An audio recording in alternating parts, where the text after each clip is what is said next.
अंदर छुप जाए। बार बार आपको निर्देश दिए कि कोई भी व्यक्ति मूवमेंट नहीं करे और जो भी व्हीकल है उसको वहीं अपने नजदीकी स्थान पे खड़े होके प्रशासन का सहयोग करे।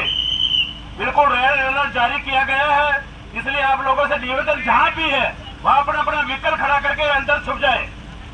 बाहर पे मूवमेंट नहीं होना चाहिए, बिल्कुल सहयोग करे। हर जगह कोई पुलिस से प्रशासन नहीं, तो आप लोगों से ये निवेदन है जहां भी है व्हीकल पे वहां तुरंत व्हीकल खड़ा करके अपने अपने घरों के अंदर प्रशासन का सहयोग करे। व्हीकल से कोई भी मूवमेंट नहीं करे। आपको बार बार समझाइश की जा रही है, होटल बजाया गया है, इसलिए आप लोगों से निवेदन है व्हीकल का मूवमेंट नहीं करे। जहां भी है व्हीकल, जिस जगह पे खड़े हो आप वहीं व्हीकल खड़ा करके अपने अंदर घरों में जाए। निकले रोड पर खुली करें, दुकानदार अपनी दुकानें बंद कर ले, सरकारी आदेश की तत्काल पालना करें